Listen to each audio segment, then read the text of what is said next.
Des femmes comme vous, c'est un balado destiné aux femmes épanouies de 50 ans et plus. Plongez dans l'univers captivant des animatrices Carole et Vicky. Des femmes comme vous, un balado propulsé par les Radieuses Magazines. Bonjour, bienvenue à notre 17e épisode du balado Des femmes comme vous. Bien, aujourd'hui, on a le bonheur, et j'insiste sur le mot bonheur, plus que plaisir, Vicky et moi, de recevoir une personnalité qui fait partie de notre paysage médiatique depuis près de 50 ans. Elle est journaliste, autrice, scénariste. Elle me regarde avec de gros yeux, là, pas 50, là, moins que 50. Alors, je disais journaliste, autrice, scénariste, chroniqueuse et commentatrice. Et puis, elle est reconnue, disons-le, pour son franc-parler. Bonjour, Nathalie Petrovski. Bonjour. 50 ans, c'est un peu beaucoup, là. C'est vrai que j'ai commencé jeune. Oui, c'est ça. À 10 ans. Quand on commence trop jeune, ça finit par faire plusieurs années. C'est ça. Mais franc-parler... En tout cas, que moi, j'adore. Vraiment, j'aime ce trait de personnalité. C'est ça qui vous rend attachante, d'ailleurs. Vraiment. Alors, bien, ça, c'est pas tout le monde qui dit ça. Mais moi, en tout cas... Ah ouais. Parce que des fois, le franc-parler, ça heurte quelques personnes. Mais en même temps, c'est ça. L'autre jour, il y a quelqu'un qui me demandait ça, mais c'est comme... Moi, je me dis, je trouve que il y a trop de gens qui refoulent, qui s'empêchent de dire ce qu'ils pensent vraiment. Oui. Et qui pensent quelque chose, mais ils le disent pas parce qu'ils veulent être trop polis, parce que je sais pas trop quoi. Puis moi, ça m'énerve. Puis moi, je suis pas capable. En même temps, j'ai pas grand mérite, je suis pas capable de le garder. Moi, quand je pense quelque chose, on dirait qu'il faut que je le dise. Oui. Alors, c'est ça. Mais je trouve quand même que ça ferait...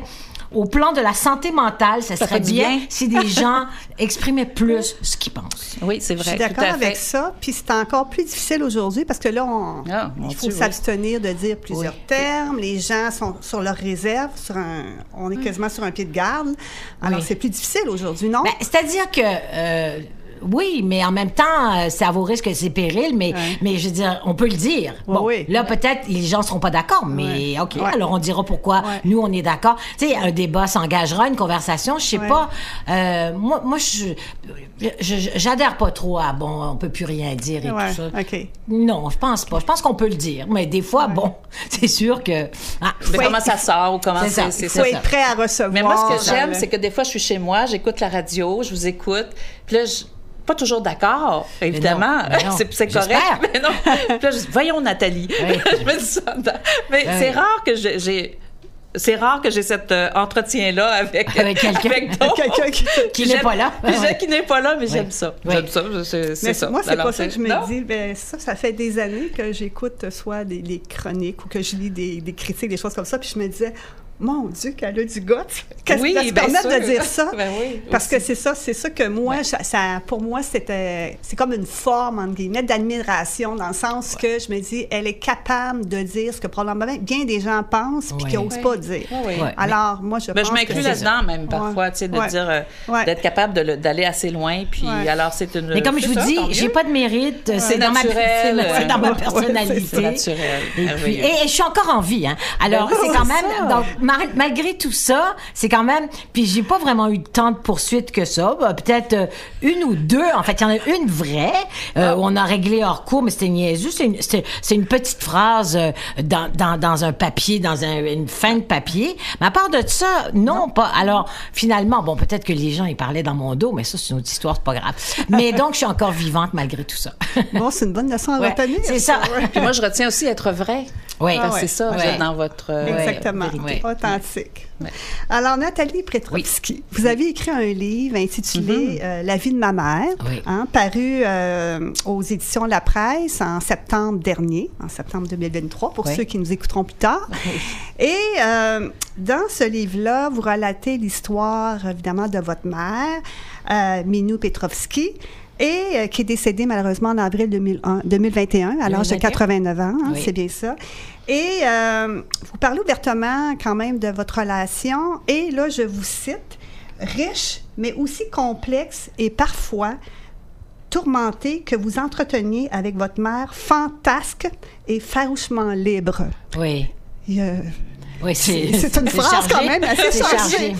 D'abord, ça s'appelle La vie de ma mère, mais en fait, ça pourrait s'appeler aussi La vie avec ma mère, parce que c'est vraiment, j'allais dire un film, pas un film, c'est un livre vraiment sur le rapport que j'ai eu avec cette femme, et qui a été quand même très importante, mais qui n'a pas été une mère comme les autres, qui a peut-être même pas été une mère.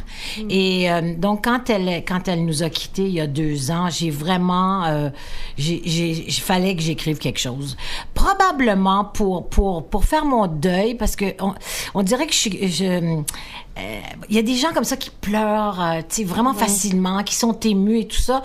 Pas moi. Ça veut pas dire que je le suis pas, mais on dirait que je ne l'exprime pas. Puis des fois même, je le sens même pas.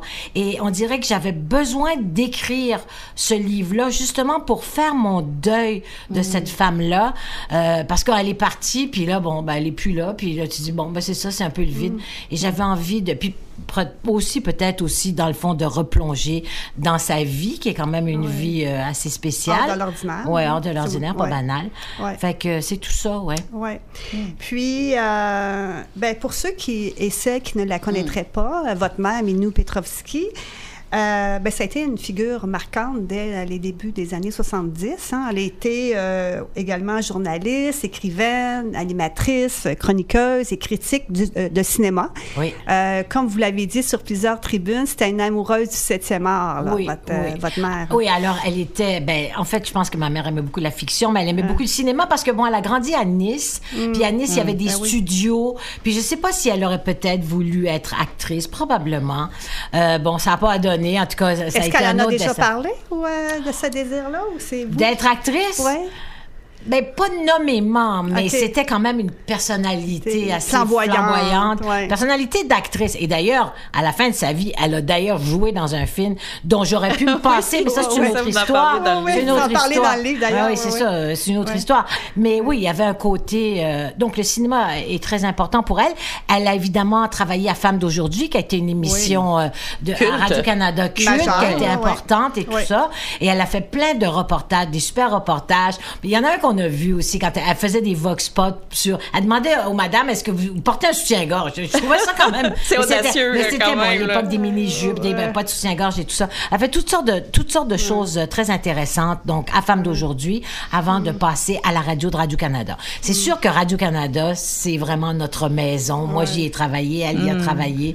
Bon, mon père était à l'ONF, c'est une autre histoire, mais bon, c'est ça. Vous avez quand même suivi ses traces, en quelque sorte, avec une personnalité différente. Quand même. Complètement différent. C'est ça. Votre récit, quand on s'est parlé la semaine dernière, je vous ai dit que je l'avais lu 2 fois et que j'avais trouvé ça tout aussi captivant. Donc, comme si c'était la deuxième lecture, comme si c'était la première lecture, je trouve que ça se lit comme un roman. Alors, on a le livre ici, comme vous voyez, on l'a je vois ça, là. On l'a épluché. C'est bien, parce qu'on l'a épluché à 2. On a fait nos devoirs. Alors... c'est ça, puis dans le fond...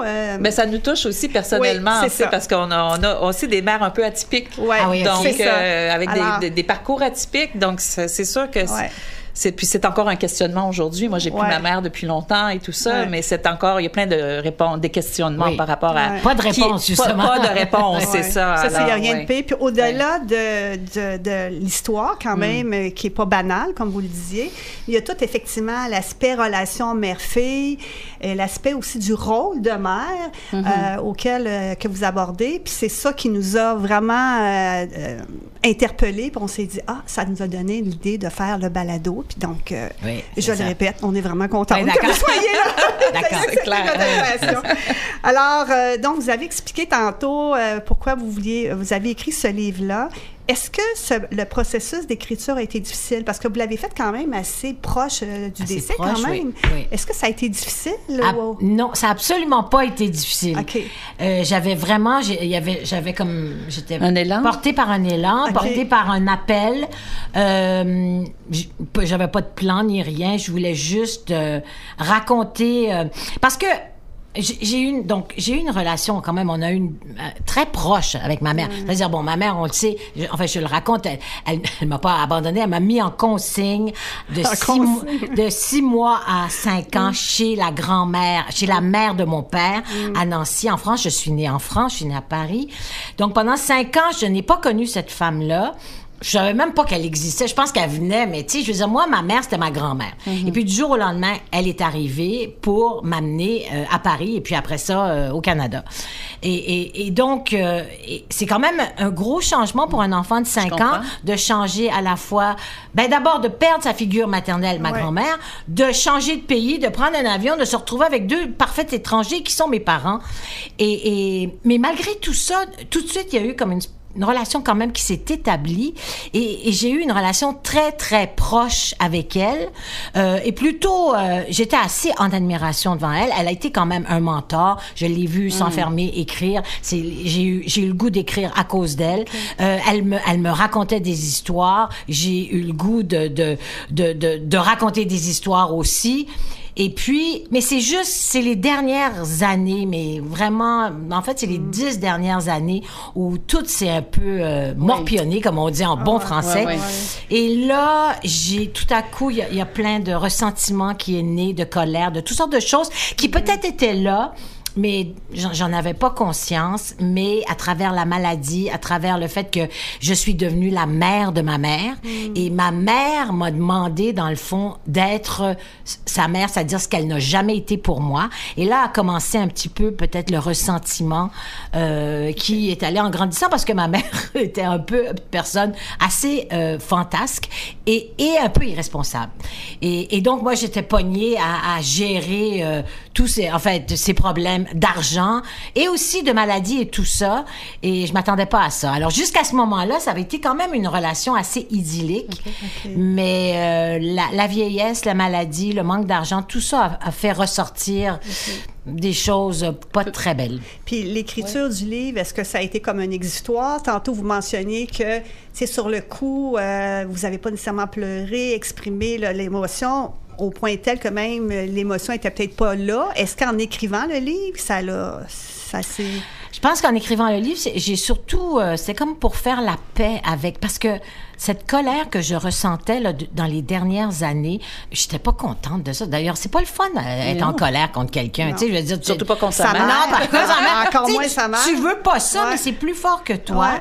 Et donc, d'écrire ça, ça m'a vraiment comme un peu réconciliée. Ça m'a permis de faire la paix avec elle. Donc, c'est pour ça que c'était presque facile, en quelque sorte. Enfin, je sais pas, j'étais vraiment portée par ça. Après ça, c'est sûr que un coup que ça a été écrit, puis je tenais beaucoup à être assez lucide et assez honnête, donc de pas faire une apologie de cette femme-là, de dire aussi ses failles, de dire mes propres failles. Donc un coup que tout ça a été écrit, ça va, je l'ai envoyé à mon éditeur. Puis là, j'ai commencé un petit peu à avoir peur. Parce que là, je me suis dit, qu'est-ce que je viens de faire, là?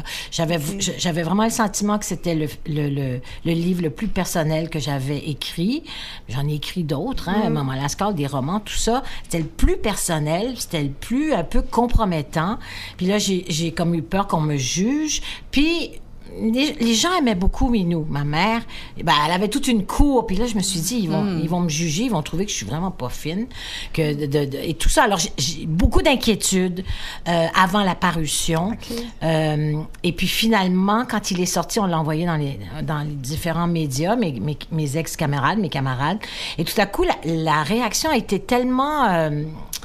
je sais pas, favorable, gentil, enthousiaste, que vraiment, j'ai été très surprise. Est-ce qu'on pourrait dire jusqu'à bienveillante? Est-ce qu'on pourrait aller jusque-là? Bienveillante, oui, c'est ça. Parce que vous avez exprimé votre vulnérabilité, c'est certain. C'est ça. Oui, mais je pense que oui, mais bon, oui. Ce que je fais pas souvent, dans le fond. Ben oui. Moi, je suis tout le temps en train de charger. Mais je suis une boxeuse, moi. Mais même à la lecture du livre, on ressent ce que vous dites là, par rapport à pas vouloir ressembler, à avoir des difficultés avec son rôle en soi. On comprend ça. Mais peut-être c'est la fin aussi, c'est bien dit, c'est bien expliqué, on sent pas d'amertume. Oui, ben c'est ça. Mais c'était ma grande inquiétude. Oui, et c'est sûr qu'un coup, je l'ai écrit, je l'ai donc fait lire à mon mari en lui disant à Michel Lacombe, ex-animateur de radio.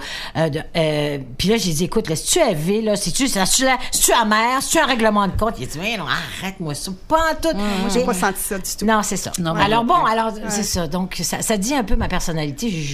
Dans le fond, je suis quelqu'un de très coupable. Je me sens toujours coupable. Ça, c'est très féminin, mais bon. Oui, c'est très féminin. Alors, c'est ça. Non, moi, j'ai pas senti ça en lisant.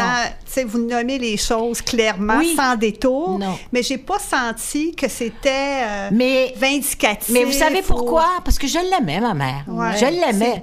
Malgré tout ça, même si j'étais en tabarnak contre elle, je l'aimais. Il y a un amour profond. Oui, on le sent. Ça se sent à travers les Quand vous dites, jeune, elle est venue vous rechercher à 5 ans.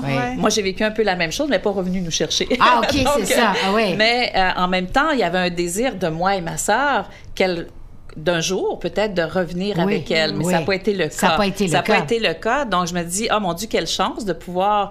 Mais c'est sûr que c'est déstabilisant, parce que là, vous ne l'avez pas vu du tout de 1 an à elle venait. Il y avait une madame, là. C'est ça, il y a une madame. Dans mes souvenirs, il y a une madame dans le décor, là. Mais la madame à question... c'est une étrangère. Hein, c'est une étrangère. Je l'ai vécu comme ça, moi aussi. C'est vraiment spécial de vivre ça avec sa relation avec sa mère. Mais en fait, c'est pas spécial dans la mesure où j'avais une figure maternelle qui était ma grand-mère. Fait que c'est pour ça que moi, je cherchais pas de mère, tu sais, j'en avais une, tu sais. Mais en contrepartie, j'avais aussi un grand-père. Et lequel est mort quand j'avais 2 ans. Et j'aimais beaucoup mon grand-père. Et c'est ma grand-mère qui m'a dit des années plus tard parce que ils habitaient donc en banlieue de Nancy, puis ils avaient un jardin, puis au bout du jardin, mon grand-père, tous les soirs, il revenait en bicyclette. C'était un ouvrier ukrainien, tu sais, immigrant, tout ça.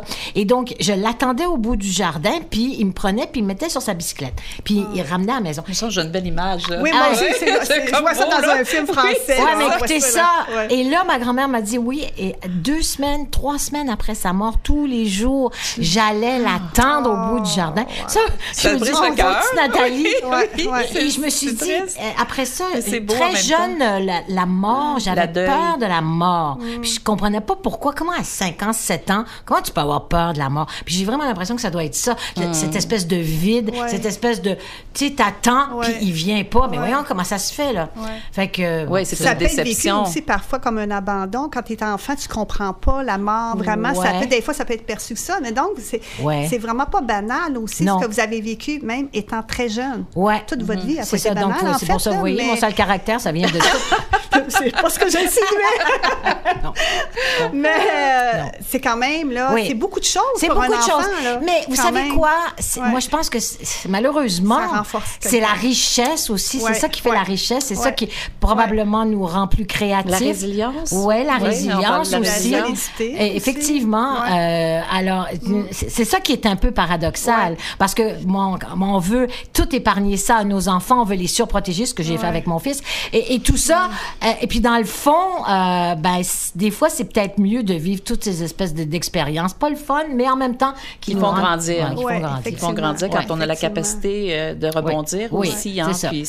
Et ça, j'avoue aussi, puis ça, c'est quelque chose dont je me suis rendu compte au fil des ans, parce qu'on en parle beaucoup de la maladie mentale, mais moi, j'ai une santé mentale. Je me dis, mon Dieu, j'ai jamais été déprimée, j'ai toujours eu une espèce d'enthousiasme, puis je veux, on fonce et tout ça. Mais ça, là, c'est comme, tu sais, dans le fond, j'ai rien fait pour ça, je l'ai eu. Et tu sais, on dit toujours, c'est le fun, on a la santé physique, mais c'est le fun aussi d'avoir la santé mentale. C'est extrêmement important. Oui, très important. Encore, oui. Puis, j'aimerais juste faire une petite parenthèse sur le père. Sur votre père, est-ce que ça a été... Il n'existe pas. Non, c'est pas vrai. Bon, aucune primeur aujourd'hui. Non. Donc, dans le fond... est-ce que parce qu'ils sont arrivés quand vous aviez 5 ans, tous les deux? Non, lui, il était déjà là. Il était déjà le père? Oui, il est arrivé comme 2 ans avant ma mère. Ma mère est venue le rejoindre. C'était un couple un petit peu, chaotique et un peu calamiteux. Mais oui, alors, la question étant laquelle? Mais est-ce que vous diriez est-ce que vous retenez plus de votre mère que votre père? Cette force de caractère-là, cette force mentale aussi que vous venez d'évoquer? J'ai longtemps cru, dans le fond, que je ressemblais beaucoup plus à mon père. Mais je pense que j'ai des deux. Mais mon père, donc, c'est un immigrant qui est arrivé ici, beaucoup de résilience, et lui, il s'est intégré complètement. Il a jamais repensé à la France. Ma mère a vécu dans la nostalgie de la France, de la Côte d'Azur, de Nice, Cannes. Mais je comprends aussi, elle a grandi, lui, il a grandi à Malzéville, là, tu sais, qui est dans un trou fini. Vous avez surtout compris quand vous êtes allé, là, avec les centres. Oui, c'est ça. Vous avez réalisé. À Nice, oui. Alors, je pense que, mais mon père, il s'est totalement intégré, et pour lui, c'est son pays ici et tout ça. Et moi, je voulais complètement, je suis arrivée ici, puis même quand je suis arrivée au Québec, parce que j'ai grandi à Ottawa, mais je suis arrivée à 12 ans à Montréal, et bon, le cégep nationaliste, moi, j'étais plus québécoise que tous les Québécois, là, puis je sacrais, puis tu sais, alors que j'étais une petite Française, tu sais. Alors, mais ça, c'était le côté de mon père. Fait que c'est les deux, c'est comme... mais c'est sûr que... Oui? Ben, j'allais faire du pouce sur je ressemblais plus à mon père parce que dans le livre, vous aviez peur de ressembler. En fait, c'est ce que vous nommez la peur de ressembler à votre mère. Moi, j'ai vécu ça, ce sentiment-là, la peur d'y ressembler. Oui. Puis je me voyais dans le miroir, puis des fois, je voyais des traits physiques, même physiquement, là. Moi, ça se reproduisait comme ça. Je la connaissais pas assez pour savoir si je lui ressemblais sur le point du caractère, mais ça m'a habité, ça. Puis ça mais moi, c'est différent parce que c'est les valeurs de ma mère. C'est que moi, je suis quand même quelqu'un de pragmatique, de cartésien, finalement, j'ai l'air peut-être un peu flyé, mais je suis pas du tout. Ma mère était beaucoup plus irresponsable, la cigale, elle flambait son fric. C'était pas grave. C'était ça. Elle aimait les jeunes hommes. Alors, il y avait assez vite, il y a eu un clash de valeurs que je voulais. Moi, les jeunes hommes, je les aimais pas. Ben, je veux dire. Ça, c'est à partir de l'âge adulte? Ben oui, je veux dire, assez vite, elle s'est mise en ménage avec un gars qui avait comme, 30 ans de moins qu'elle. Bon, en même temps, j'étais heureuse de la voir heureuse. Mais donc, là, pour moi, c'est toutes ces valeurs-là. Puis, il y avait aussi, au départ, c'est que ma mère écrivait. Je l'avais vue écrire. Elle a publié des romans avant de passer à la télévision. Et je l'ai vue beaucoup souffrir de son image à la télévision. Elle s'est fait refaire le nez. Il y avait tout ça, là, elle capotait sur son image. Et j'étais pas d'accord avec le fait qu'elle avait lâché l'écriture parce qu'elle avait un réel talent pour aller parader à la télévision. Or, ce dont je me rends compte récemment. Bon, c'est sûr que j'ai quitté la presse. J'ai quitté la presse parce que ça va mal dans les médias, on le sait, que j'ai eu donc un package comme ils en donnent à tout le monde. On a été 150 à partir. Mais depuis ça, j'ai fait comme elle, j'ai arrêté d'écrire quand j'ai écrit un livre, mais pour faire de la radio, pour faire de la télé, je me suis dit, mon Dieu, je suis vraiment en train... Mais c'est sûr que je lui ressemble un peu. Mais je pense au plan des valeurs. Je suis quelqu'un beaucoup plus de familial, de plus, terre à terre. Et là, je ressemble plus à mon père. Organisé, très organisé. C'est ça, là. Vous n'avez pas reproduit le modèle de famille non plus. Vous n'avez pas reproduit, c'est ça. Mais en termes, au niveau professionnel, oui, il y a beaucoup de choses c'est similaires. Ça. Là. Mais même à ça, comme journaliste, ma mère, là, c'était une séductrice. Moi, là, on peut pas dire que j'étais vraiment une séductrice. Moi, j'y arrivais, là, je rentrais dedans, puis tu sais, j'étais très critique. Ma mère était pas tout à fait critique. Des fois, oui, mais il y a tout son espèce de truc avec les acteurs français, les réalisateurs français, qui étaient ses amis. Tu sais, moi, j'avais quand même quelques amis réalisateurs, mais tu sais, c'est pas tout à fait... C'est dans sa façon d'être, elle était dans mode séduction. Ma mère était en séduction. En mode séduction tout le temps. C'est une belle femme aussi. Oui, aussi. Mais bon, moi, la séduction, ça me tapait ses nerfs. Ben, je comprends. Je peux comprendre. Mais bon, cela dit. C'est pas facile de toujours être dans la séduction non plus. Non plus, c'est ça. C'est de la job. C'est de la job. C'est très exigeant. C'est ça. Puis, en fait, vous disiez, la fiction a toujours été pour ma mère plus importante que la réalité. Oui. Donc, elle se jouait un film? Oui, elle était dans un film. De sa propre vie. Oui, elle était actrice de sa propre vie. Elle aimait la fiction. Elle aimait, évidemment, tous les genres de création.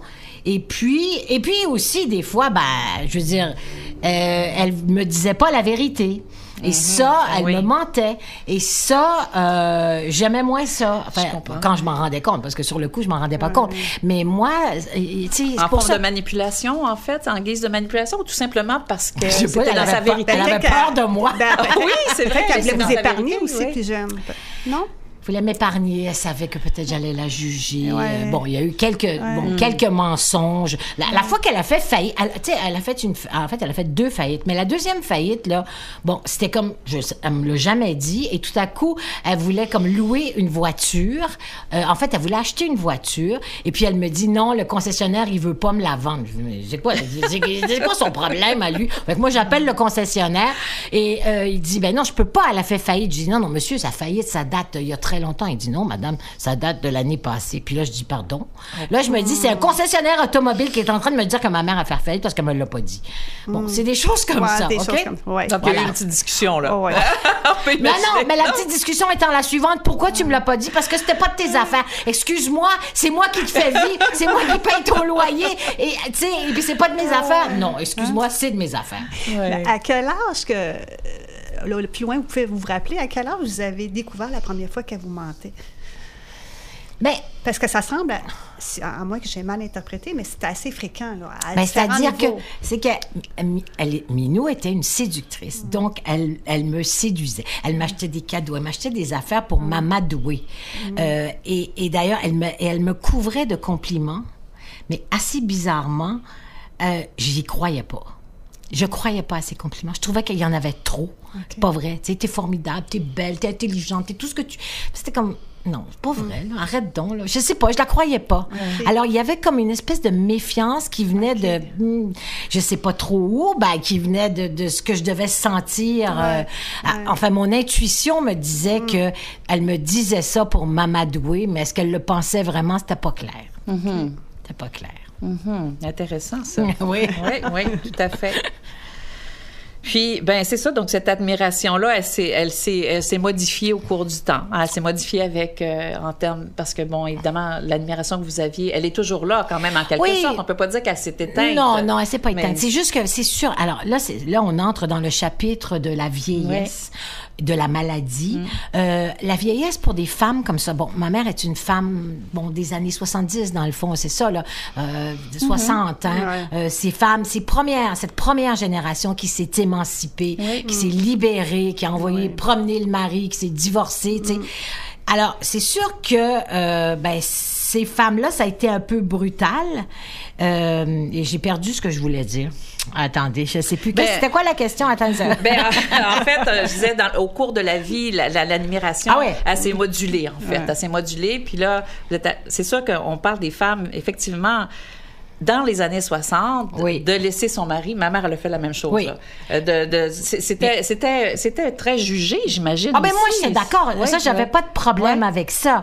Mais bon, c'est plus tard, à un moment donné, là, tout à coup, là, il y a eu comme un clash de valeurs. Mais c'est pas ça que je voulais dire. Puis j'ai perdu le fil, puis ça m'écoeure. Ça va revenir. Ça reviendra peut-être. Ça reviendra peut-être, c'est ça. Mais justement... Vous faites allusion dans votre livre à quelques reprises que, dans le fond, votre mère faisait passer le plus souvent ses besoins avant ceux de votre famille. C'est-à-dire vous, votre frère, qui est plus jeune, puis même le noyau familial.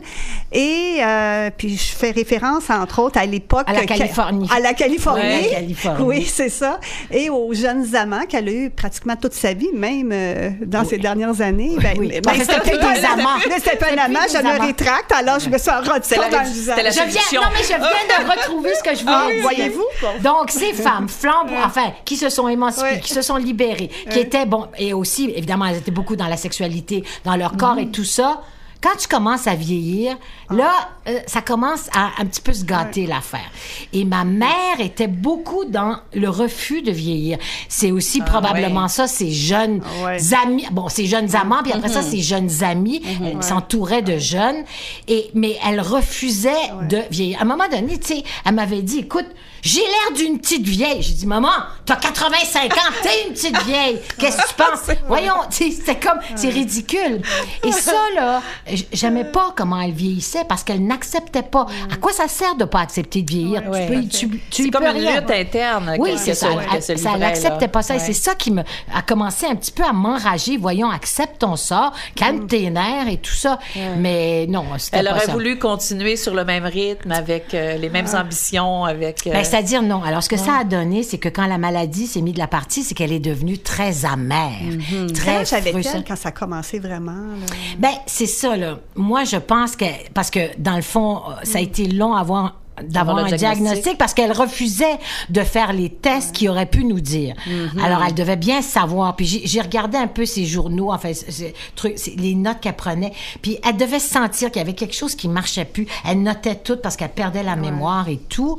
Et donc, est-ce que c'est comme vers 84, 85? C'est comme 4 ans ou peut-être même 5 ans. Elle est morte à 89 ans. Elle allait avoir 90. Donc, c'est à peu près 5-6 ans avant, puis je voyais que ça se détériorait, tu sais, lentement puis de plus en plus vite. Et donc, alors c'est ça. Donc, refus d'aller faire tous ces tests pour qu'au moins on sache ce qu'elle a, puis que peut-être on puisse ralentir ça, mais elle voulait pas, tête de cochon. Alors, c'est tout ça. C'est pour ça que je trouvais qu'elle vieillissait mal. Et je lui en voulais de ça. J'aurais voulu qu'elle vieillisse bien, pour elle puis pour moi. J'en ai vu plein de femmes. Encore, je suis allée à des funérailles cette semaine.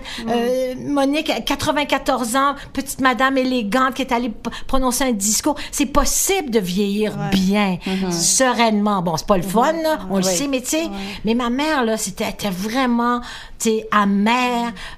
Puis en plus, bon, la maladie, qui est la maladie à corps de Louis, qui te rend très agressif, qui fait que tu as des hallucinations, qui fait que perte de mémoire, perte de la parole aussi, enfin, perte des mots.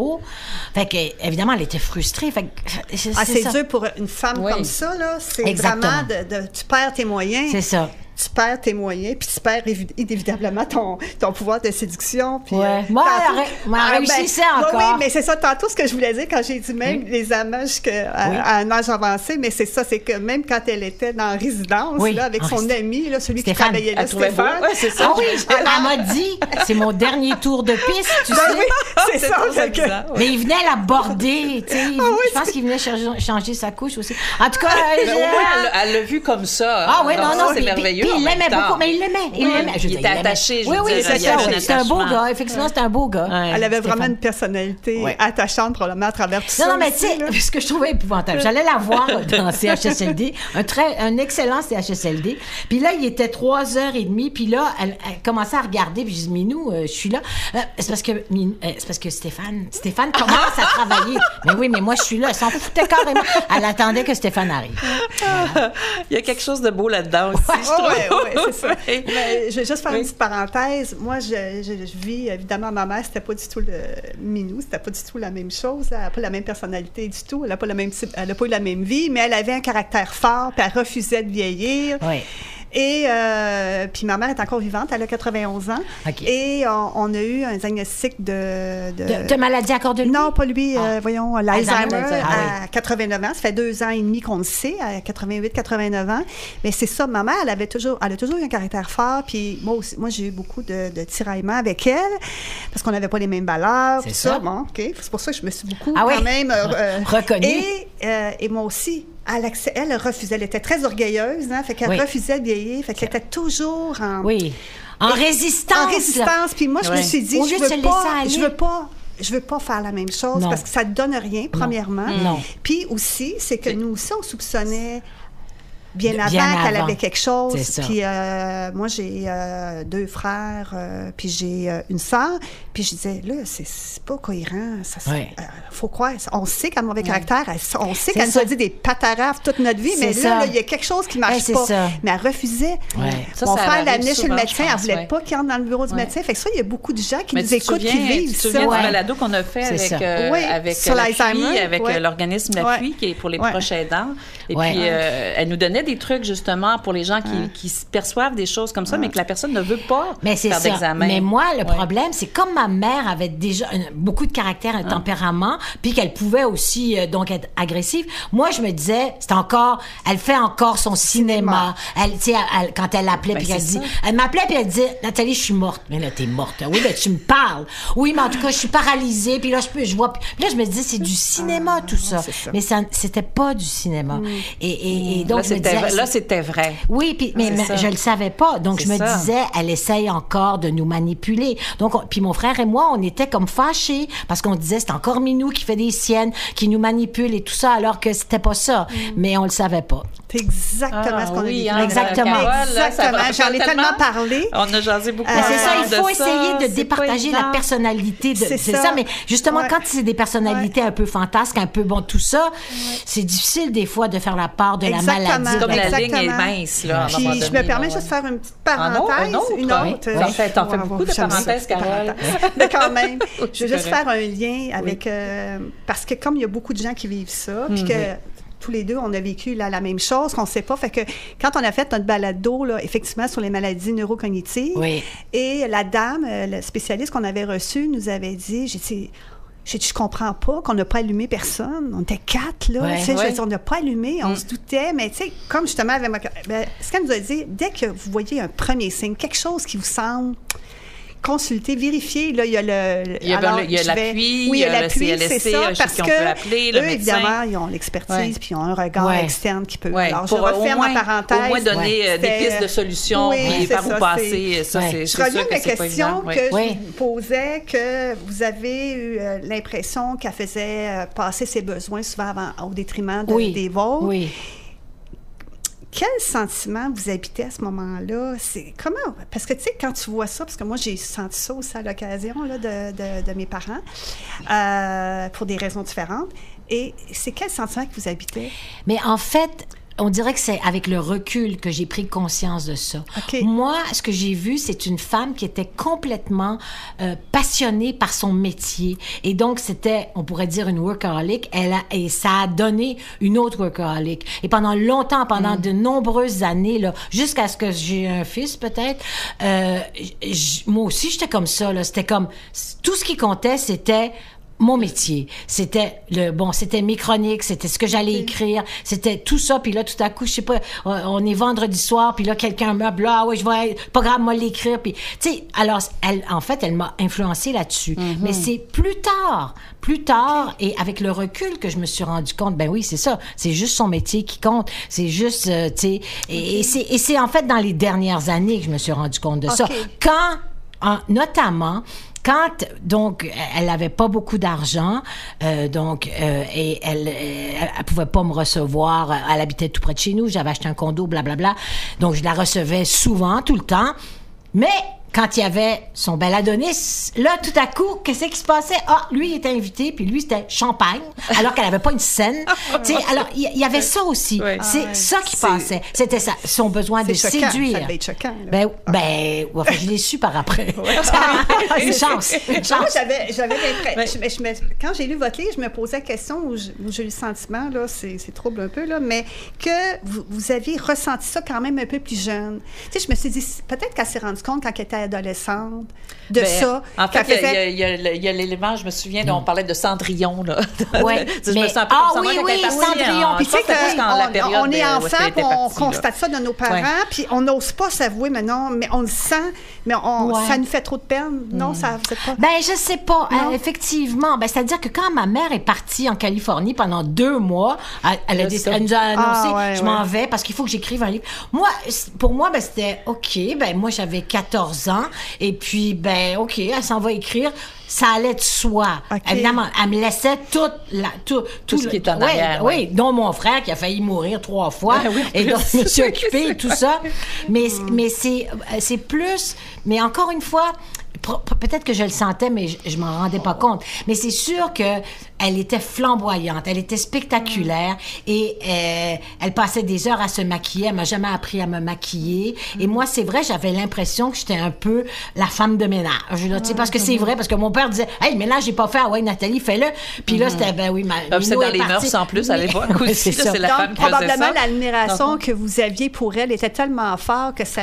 Oui, exactement. Puis et des fois, l'admiration, ça cache d'autres choses. Oui, parce qu'on veut pas se l'avouer, parce que ça fait trop mal. Exactement.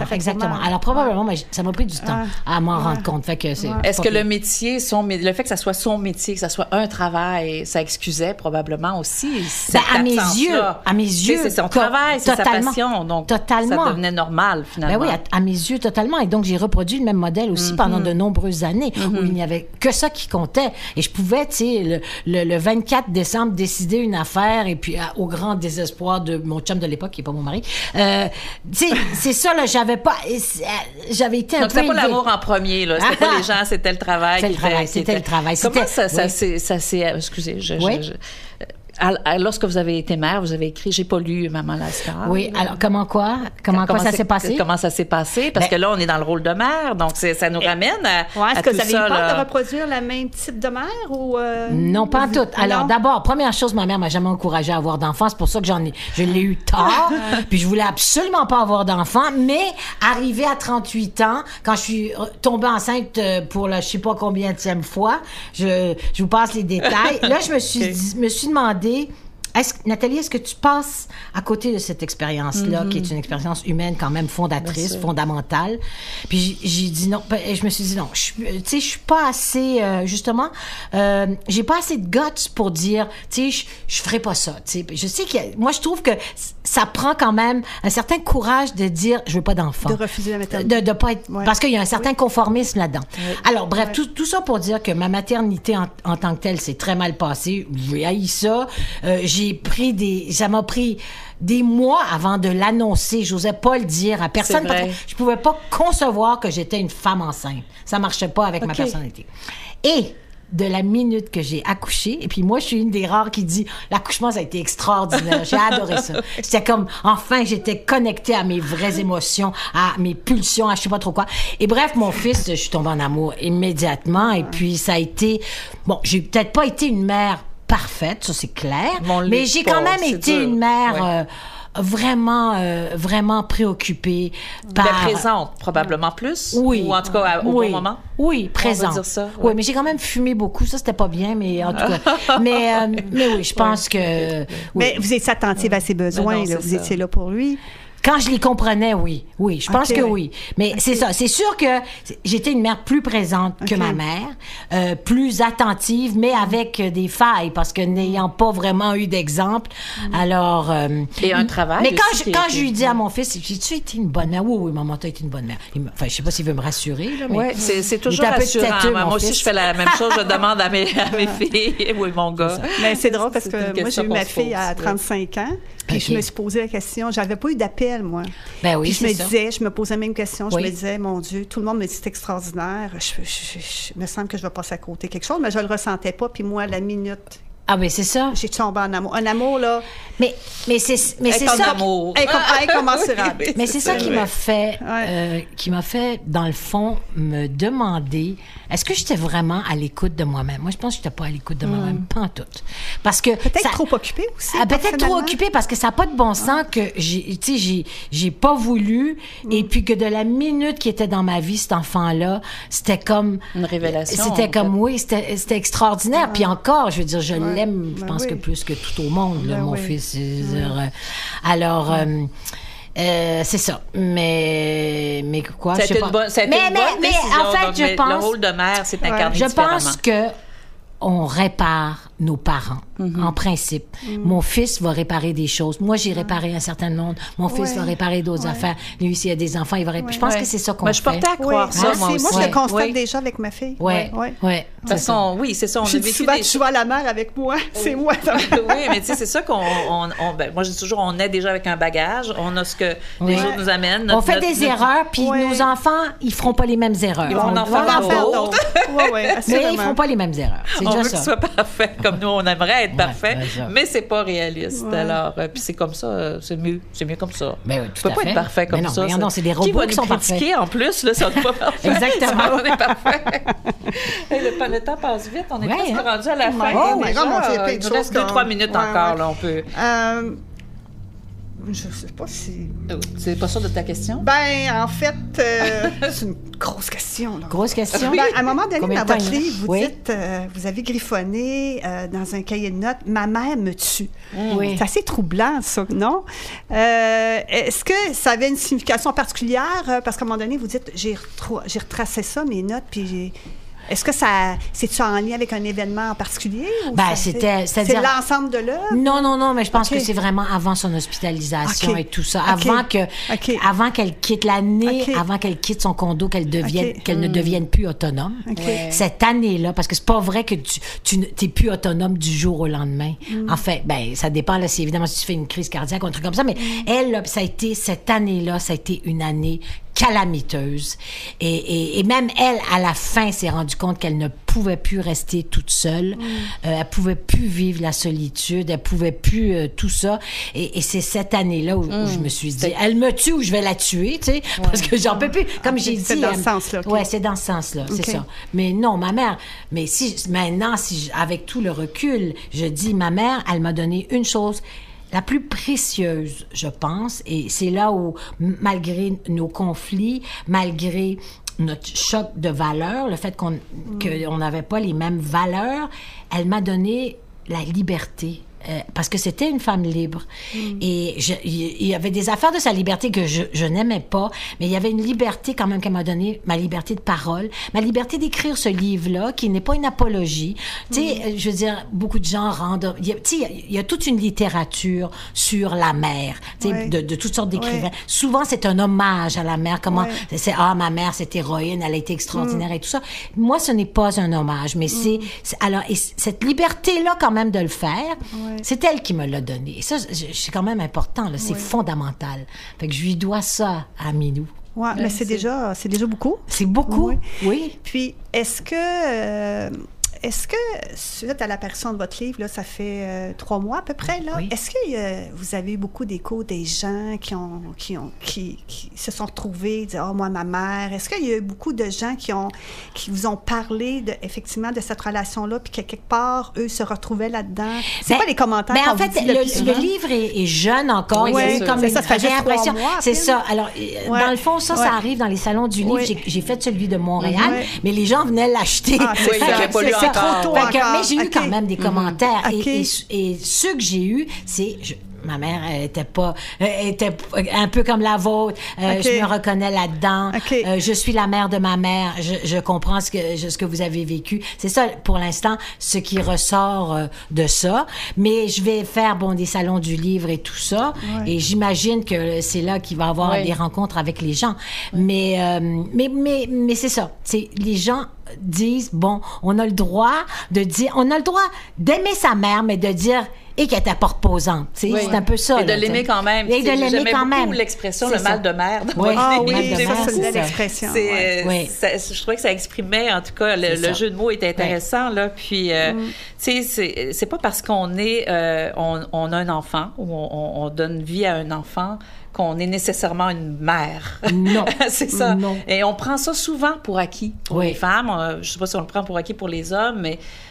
moi, je l'ai vécu comme ça avec ma mère et je me suis toujours dit, depuis que je suis toute jeune, c'est pas parce que tu deviens mère, que tu mets au monde des enfants ou un enfant, que t'as ce sentiment-là de... On ne naît pas mère, on le devient. Voilà. Ou on ne le devient pas. Oui, vraiment. Moi, je suis devenue. Moi, je suis devenue. Exactement. Oui. Alors, c'est pas nécessairement inné. Non. Est-ce que écrire, avant de conclure, est-ce que vous étiez déjà écrivaine avant d'écrire ce livre-là, vous avez écrit d'autres livres, mais les gens qui ne sont pas des auteurs, ne sont pas des écrivains, est-ce que c'est un exercice que vous conseillez de faire? Mais ça, c'est Jeannette qui conseille ça. Moi, je suis pas Jeannette. Oui, c'est vrai. Oui, beaucoup. En ce sens que... Est-ce que c'est bon quelque part, c'est libérateur, ou ça fait c'est comme on revisite un peu quand même sa vie avec son parent, non? Oui, c'est sûr. Peut-être que tout le monde devrait écrire, mais tout le monde ne devrait pas être publié. Oui, c'est ça. Oui, il y a la nuance que je voulais apporter. Il y a cette nuance-là. Effectivement. Mais écrire. Mais moi, je trouve aussi qu'il faut lire. Parce que pour écrire, il faut lire. Alors, les deux vont de pair. Ah, puis c'est tellement intéressant lire sur toutes sortes d'auteurs, de choses. Alors, continuez à lire mon livre. On va continuer à lire. Et moi, je voudrais qu'on finisse sur la phrase de fin de votre livre. Oui. Moi, je crois surtout que j'écris sur cette mère inapte que j'ai malgré tout aimée pour la retenir encore un peu dans ma vie. Et je le lis, puis j'ai des frissons. Je trouve ça beau, vraiment émouvant. Donc, je trouve que ça termine bien, ce livre-là, ça termine bien ce balado. Finalement, je me suis rendu compte à la fin, c'est pour ça. Wow! Juste pour avoir écrit peut-être cette phrase-là, entre autres choses. Voilà. Merci énormément, Nathalie Petrovski. C'était vraiment ça a vraiment passé rapidement. Trop rapidement. Trop rapidement. Puis, bien voilà, en terminant, nous vous invitons à communiquer vos commentaires et suggestions à notre adresse courriel info@desfemmescommevous.ca. Et puis, bien sûr, merci à notre technicien Martin Dubé, à Les Radieuses Magazine, ainsi qu'à l'équipe de Nous TV pour leur précieuse collaboration et la réalisation de ce balado. Merci, Carole.